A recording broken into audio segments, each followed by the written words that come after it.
नमस्ते, ये आकाशवाणी आहे। हाणे तव्हां पिंकी बेलाणी खां ख़बरूं ॿुधंदा। सभ खां पहिरीं ख़ासि ख़बरूं। प्रधानमंत्री नरेंद्र मोदी चयो त 7 साल अॻु कलम 370 ख़त्म करण बैदि जम्मू कश्मीर ऐं लद्दाख जे अवाम जे जीवन में वसीअ बदिलाव आयो आहे। झारखंड जे रांची में जयपाल सिंह मुंडा स्टेडियम में JPSC ऐं JSSE इम्तिहान में मुबैना तौर अनियमितताउनि खिलाफ़ वारा विरोध मुज़ाहिरा ज़ोर पकड़े रहिया आहिनि।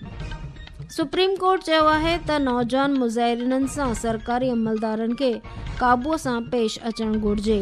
ओडिशा जे ॿोॾि मुतासिर एराज़िन में राहत ऐं बचाव कार्य तेज़ीअ सां जारी ऐं रांदियुनि ॾांहुं रुख कंदे भारत जी ईशा रानी बरुआ, श्रेयांशी वल्ली शेट्टी ऐं Tanvi Sharma Korea masters badminton tournament जे प्री क्वार्टर फाइनल में पहुतियूं आहिनि।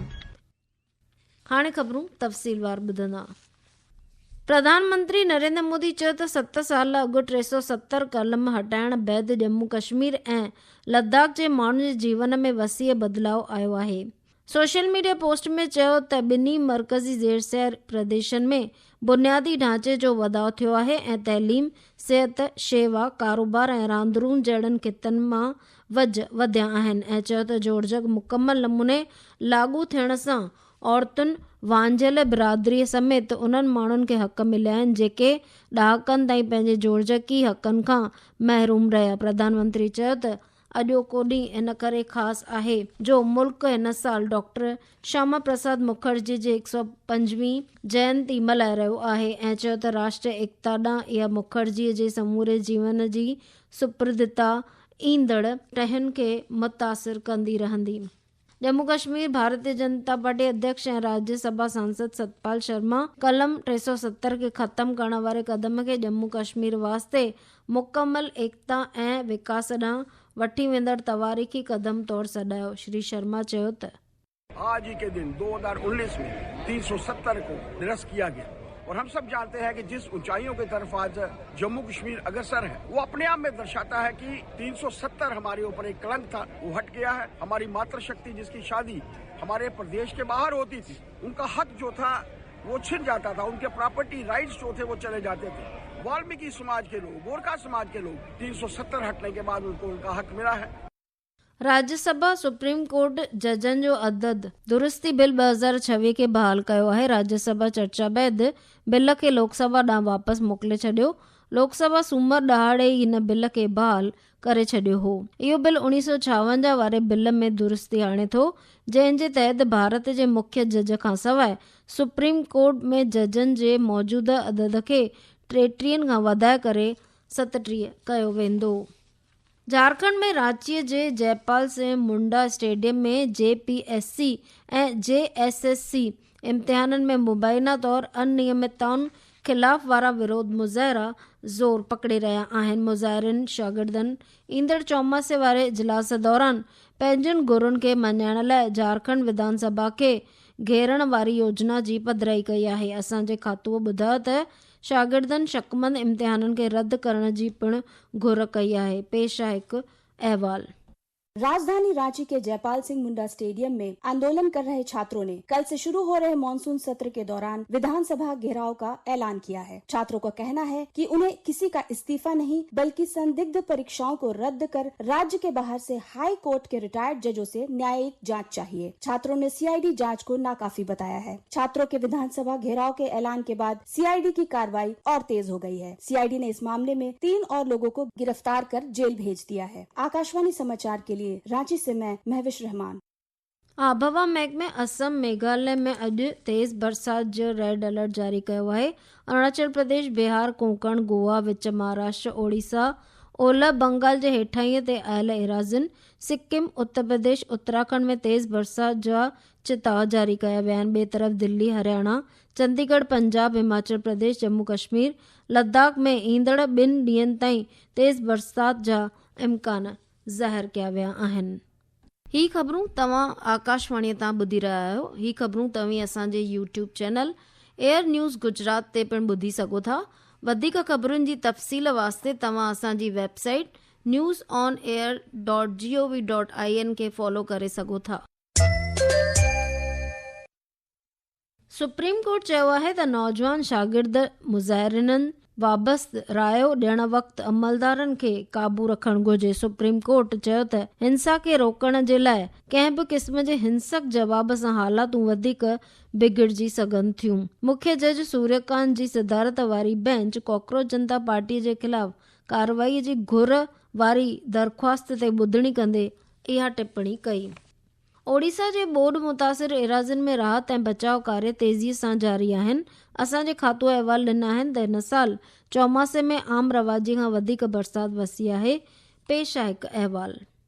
उड़ीसा के बाढ़ प्रभावित जिलों में बड़ी नदियों का जलस्तर घटने के साथ ही राहत और बहाली का काम युद्ध स्तर पर जारी है। हीराकुद बांध के 5 और स्लूइस गेट बंद कर दिए गए हैं, जिससे बाढ़ का पानी छोड़ने वालों गेटों की संख्या घटकर 8 रह गई है। भारत मौसम विज्ञान विभाग ने मयूरभंज के लिए ऑरेंज वार्निंग जारी की गई है, जबकि आज 13 जिलों के लिए येलो वार्निंग लागू है। उड़ीसा में मौजूदा मानसून सीजन के दौरान सामान्य से 26% ज्यादा बारिश दर्ज की गई है। प्रकाश दास, आकाशवाणी समाचार, भुवनेश्वर। भोपाल में टी ब्रिक्स सकाफ़ती कार्यमेल जी बैठक शुरू थी चुकी है। पेश आहे हिकु अहवाल। भोपाल में तीसरी BRICS cultural working group meeting की शुरुआत संस्कृति मंत्रालय के सचिव विवेक अग्रवाल के स्वागत संबोधन के साथ शुरू हुई। उन्होंने ब्रिक्स सांस्कृतिक सहयोग के उद्देश्यों और साझा विजन से प्रतिनिधियों को अवगत कराया। इसके बाद सदस्य देशों के प्रतिनिधियों ने अपने विचार रखे। ब्राजील ने साझा लक्ष्यों के प्रति प्रतिबद्धता दोहराई। इथियोपिया ने रचनात्मक संवाद को सहयोग का आधार बताया और इंडोनेशिया ने सतत सहयोग पर जोर दिया। ईरान के प्रतिनिधि ने संस्कृति को पहचान का आधार बताते हुए आपसी सम्मान बढ़ाने की आवश्यकता पर बल दिया, जबकि संयुक्त अरब अमीरात ने साझा लक्ष्यों और ठोस परिणामों के लिए सहयोग की वकालत की। मिस्र के प्रतिनिधि बैठक में वर्चुअल रूप से शामिल हुए। 2 दिवसीय इस बैठक में ब्रिक्स सदस्य देशों के प्रतिनिधि सांस्कृतिक सहयोग को और मजबूत बनाने पर मंथन कर रहे हैं। आकाशवाणी समाचार के लिए भोपाल से मैं विपिन मिश्रा। भारत जी Isha Rani Barua, Tanvi Sharma, Shreyanshi Valli Shetty Korea masters badminton tournament जे महिला सिंगल्स जे प्री क्वार्टर फाइनल में पहुतियूं आहिनि। महिला डबल्स में Sonali Singh, Ritika Thakkar pre quarter final में पहुतियूं आहिनि। ॿिए तरफ़ मिक्स डबल्स में श्रुति मिश्रा, ईशान भटनागर पंहिंजे ई मुल्क जे सात्विक रेड्डी कन्नापुरम ऐं राधिका शर्मा खे हारायो। रक्षाबंधन जे मौके ते रखड़ियूं वक़्त ते पहुचाइण लाइ टपाल महकमे 22 ऑगस्ट ताईं रखड़ियूं टपाल ज़रिए मोकिलण लाइ ख़ासि इंतज़ाम कया आहिनि। टपाल महकमे माण्हुनि खे रखड़ियूं तोड़े ॿिया ज़रूरी सामान वक़्त ते ऐं सलामतीअ सां पहुचाइण वास्ते स्पीड पोस्ट सेवाउनि जो इस्तेमालु करण जो पिणु अर्ज़ु कयो आहे। राष्ट्रपति भवन में राष्ट्रपति द्रौपदी मुर्मू खे सरकारी कार्यक्रमनि दौरान मिलियल 300 चूंडियल सौगातुनि जी अॼु ऑनलाइन नीलामी शुरू कई वई आहे। बॉम्बे स्टॉक एक्सचेंज जो सेंसेक्स अॼु 152 पॉइंटूं वधी करे 78,581 ते बंदि थियो। होॾां नेशनल स्टॉक एक्सचेंज जो निफ्टी पिणु 10 पॉइंटूं वधी करे 24,625 ते बंदि थियो। पार्लियामेंट्री कार्य मंत्री किरेन रिजिजूअ ग्लासगो में मुंतज़िम राष्ट्रमंडल रांदियूं 2026 में भारतीय मुक्केबाज़नि द्वारा रिकॉर्ड 7 सोना ऐं 3 चांदीअ जा तमग़ा खटण ते भारतीय मुक्केबाज़ी फेडरेशन ऐं रांदीगरनि जी कोशिशुनि जी साराह कई आहे। आख़िर में मुख्य ख़बरूं हिकु दफ़ो ॿीहर ॿुधंदा।